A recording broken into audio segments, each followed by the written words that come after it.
Hey guys, welcome back to today's video. So today we have an amazing, wondrous Supreme Leader versus Kim Jong-un in a 2020 election prediction. So, first of all the states that are within Kim Jong-un's North Korea missile reach would go to him pretty easily. That includes the western coast for obvious reasons. They would all be too scared to vote for Donald Trump, much like they are right now. So first of all, the entire west coast goes to Kim Jong-un. Considering that Kim Jong-un has such a wondrous grasp over his country and he's loved by many, even though a lot of his people are starving, they still have pride in their country. And you know what happens during famine? Famine is closely related to potatoes, and Idaho potatoes are what fuels his country agricultural sector, and which is why Idaho would go to Kim Jong-un. Going over to Montana and Wyoming, these are two safe Democratic states. They've been safe Democratic for years, and I really don't see them going to the Republicans anytime soon. Up across the Midwest, we really see Kim Jong-un doing extremely well here. Agriculture is something very popular in North Korea, considering the fact that they have a lot of they don't really make a lot of food other than from an agricultural stance. I mean, they would need the Midwest, and Kim Jong-un can definitely appeal to these types of people. I mean, if he takes propaganda from his country and he brings them over here, obviously the Midwest would easily go to Kim Jong-un. There's really no discussion about it.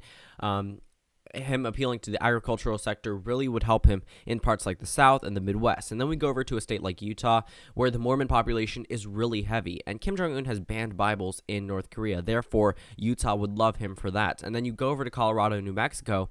These are two states with a lot of mountains. You know what else has a lot of mountains? North Korea obviously would go to him. Arizona and Nevada, both part of the Sun Belt. Well, North Korea doesn't really get a lot of sun. They have ski resorts, and so does Nevada and Arizona, and they get a lot of sun too. So I feel like Kim Jong-un wouldn't be able to best appeal to these types of people. Therefore, I think Donald Trump would carry both of these states. So Kim Jong-un has 173 electoral votes to Donald Trump's 17. So we really have no indication of who's currently in the lead. But then we go over to the South. This is going to be important for both candidates. Donald Trump appealing to the Bible Belt, and Kim Jong-un taking away the Bibles. Therefore, there is no belt to wrap around. And the belt really would vote for Kim Jong-un, in my opinion, because he can definitely appeal to these voters. If you look up across the South, they all have one thing consistent, that they like people who are in power. And Kim Jong-un is in power, so he's going to win these states. I mean, you can't really rebut the claim that Kim Jong-un is in power. That's just not going to happen. And there have been a lot of political pundits that have said Kim Jong-un's not in power. Well, he is in power. If you just go on Wikipedia, it says he's in power. And with all the peace talks, the South didn't really like peace. I mean, neither did the North. They had a civil war, and both sides really didn't like peace. So therefore, in this case, Kim Jong-un would win the South. So that effectively makes him the next president of the United States. And obviously, he wasn't born in the United States, but he had American parents. So therefore, he is mildly a U.S. citizen, considering they were away on military deployment. So 282 for Kim Jong-un, 17 for Donald Trump. So where can Donald Trump make up the margin? Well, first of all, he's already lost, but I think he would carry his home state in New York and New Jersey and Delaware and Maryland. Yes, Donald Trump is from all four of those states. He was born four separate parts, leg, arm, put together into one person.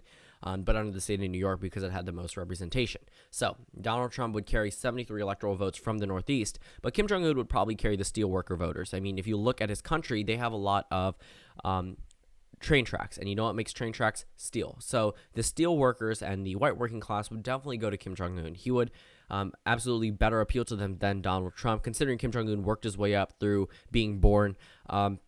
It really goes to show how much American workers would definitely relate to him. And then we go over to a state like Illinois.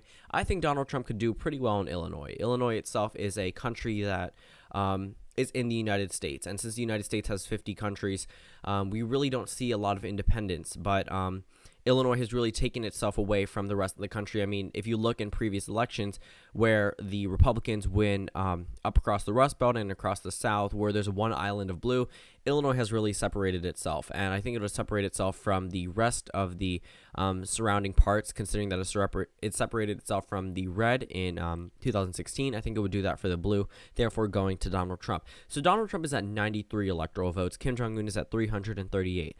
So a number of the states in the Northeast are safe from Kim Jong-un. He really can't hit them. So, the Northeast would probably go to Donald Trump, and for good reason. I mean, if Kim Jong-un can't reach the north, why would they be scared of him? And sure, people in Maine, because lobsters are really popular in North Korea, just people can't afford them. I understand he could better appeal to the Maine voters, but Kim Jong-un probably won't carry Maine. He'll probably just carry one electoral vote from the 1st district. So 71 electoral votes are up for grabs. So going over to Virginia, not that easy for a Trump victory. He didn't win in 2016. He probably won't win it again. In West Virginia, again, the steel workers, and including Ohio and Indiana and Iowa. I mean, the Rust Belt is definitely going to Kim Jong-un. There is no possibility of a Trump victory here. And the final 2 states, Kentucky and Missouri, those probably would go to Donald Trump. I mean, Kentucky has Mitch McConnell, who isn't popular in North Korea, and Missouri has Roy Blunt, who also isn't popular in North Korea. If you look at both of them, their approval ratings are around 1% in North Korea, and that doesn't look so good for Kim Jong-un's possibilities of winning these states. So the final electoral map finishes off with Kim Jong-un at 392 and our supreme leader at 146 electoral votes. Thank you guys for watching this video. Don't forget to check down the comments down below, and I'll see you all tomorrow.